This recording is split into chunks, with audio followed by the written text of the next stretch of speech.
Hello बच्चों, आज हम कक्षा 5वीं के पाठ 3 के पेड़ को पढ़ेंगे। इस कविता के कवि श्री विजय गुप्त जी हैं। इस कविता में कवि एक बीज के पेड़ बनने तक के सफ़र तथा पेड़ों की दिनचर्या का वर्णन किया है। दिनचर्या यानी रोज किए जाने वाले कार्य। तो आओ बच्चों, आज हम यहाँ से अपनी कविता शुरू करते हैं।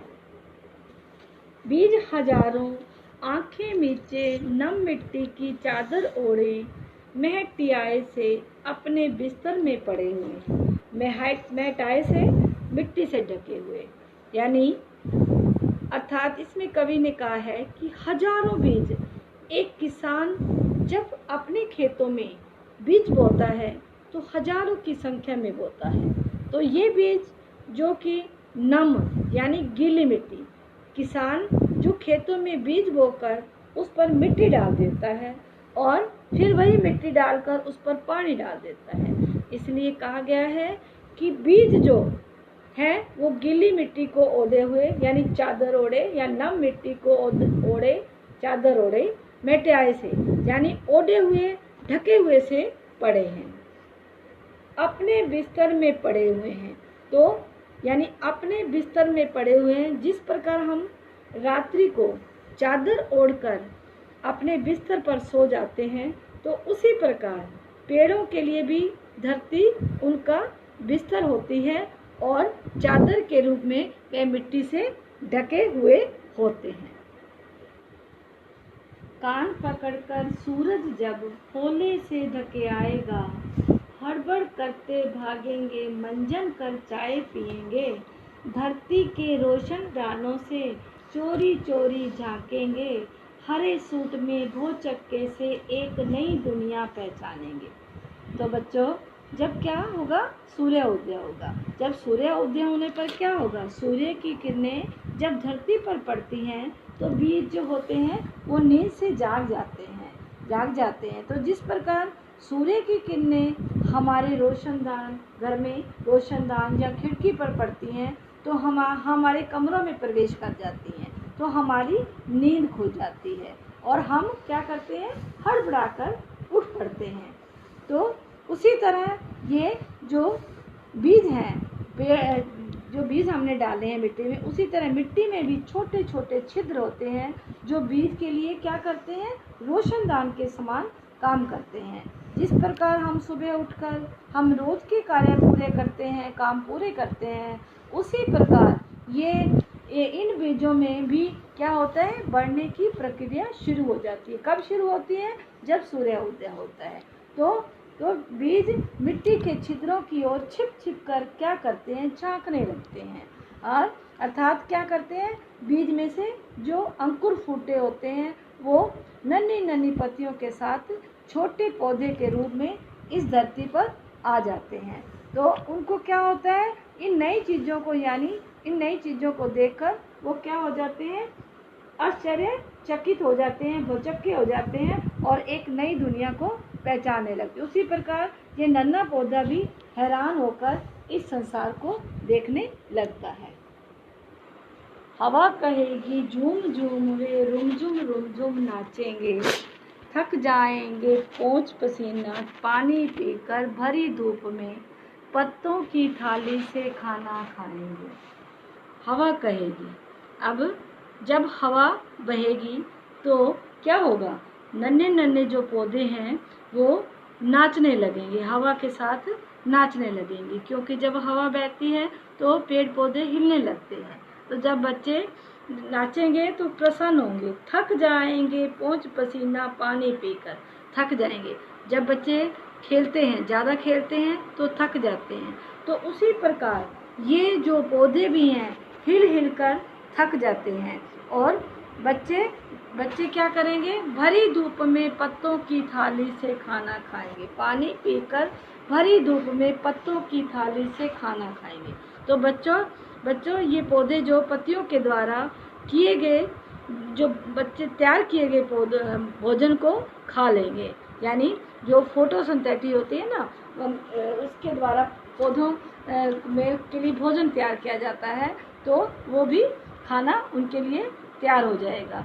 फिर खेलेंगे चिड़ियों के संग, तोतों से चोंच लड़ाएंगे, पीठ खुजाएगी गैया, बच्चे छाव में खेलेंगे।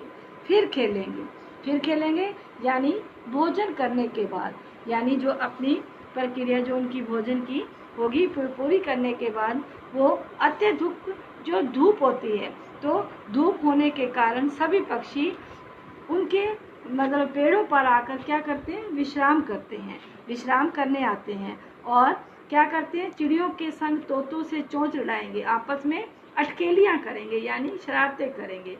और पीठ खुजाएगी गैया, और गाय जो है पेड़ के तने के साथ खड़े होकर, उसके पास खड़े होकर क्या करेगी, खुजली करेगी। बच्चे छांव में खेलेंगे, और बच्चे आकर उसी पेड़ के नीचे शाम होने पर सब क्या है, उस पेड़ के नीचे आकर धीरे धीरे खेलेंगे। ठीक है, धीरे धीरे धूप डलेगी, शाम सजेगी, पंछी घर को लौटेंगे, सुख दुख के किस्से बतियाकर लंबी चादर तानेंगे। धीरे धीरे क्या होगा, धूप ढलने लगेगी यानी शाम हो जाएगी, और सभी पक्षी क्या होगा, अपने अपने घरों को चले जाएंगे। ठीक है, पंछी घर को लौटेंगे, सुख दुख के किस्से, आपस में वो क्या करेंगे, सुख दुख की बातें करेंगे और अपने बतियाकर लंबी चादर तानेंगे, यानी सुख दुख की बातें करके वो लंबी चादर यानी सो जाएंगे, आराम से सो। जिस प्रकार हम थक जाते हैं खेल कर, फिर उसी प्रकार पंछी भी अपने अपने घरों में जाकर अपने दुख सुख की बातें करके आपस में सो जाएंगे। तो बच्चों, अब जो ये लास्ट वाली जो पंक्तियां हैं, इसमें कवि ने रात्रि का वर्णन किया है कि रात्रि का क्या क्या दिखता है, हमें रात्रि में क्या क्या दिखाई देता है। चंदा चमकेगा तारों की जगर मगर में, जुगनू की लपर झपर में, सभी पेड़ सो जाएंगे, हरी भरी धरती के सुंदर सपनों में खो जाएंगे। अब कवि जो है रात्रि का वर्णन करते हुए कहता है कि जैसे ही रात्रि होती है तो आकाश में क्या चमकता है बच्चे, चंदा चमकता है, चंद्रमा चमकता है, और तारों की जगमगाहट होती है। तो तारे किस तरह चमकते हुए दिखाई देते हैं, जुगनू की लपर झपर में, यानी तारे जुगनू की तरह। जुगनू के बारे में जानते हो, ये एक छोटा सा जीव है जो रात को अंधेरे में चमकता है, बिल्कुल हल्की सी उसकी चमक होती है।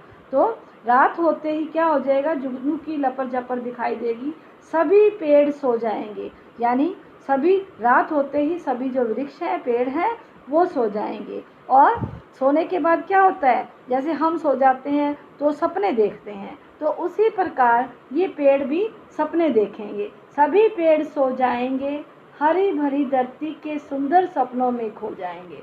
जिस प्रकार हम सपने देखते हैं उसी प्रकार ये पेड़ भी सपने जब सो जाएंगे, और तो इनको सपने किस चीज़ के आएंगे, सुंदर सपने किस चीज़ के आएंगे, पेड़ पौधों की हरियाली के सपने आएंगे, क्योंकि चारों तरफ इन्हें हरियाली ही हरियाली दिखाई देगी।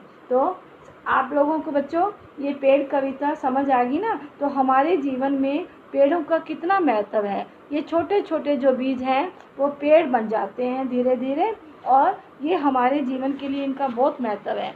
क्यों? क्योंकि पेड़ हमें क्या देते हैं, पेड़ हमें फल देते हैं, छाया देते हैं, और क्या देते हैं, हमें पेड़ पौधों से ऑक्सीजन मिलती है, जिससे हमारा जीवन चलता है, और जीवन चलता है तभी हम जिंदा रह सकते हैं, तो आज हमने ये कविता पढ़ी है, आपको मुझे लगता है कि आपको बड़े अच्छे से समझ आ गई होगी। तो धन्यवाद बेटा।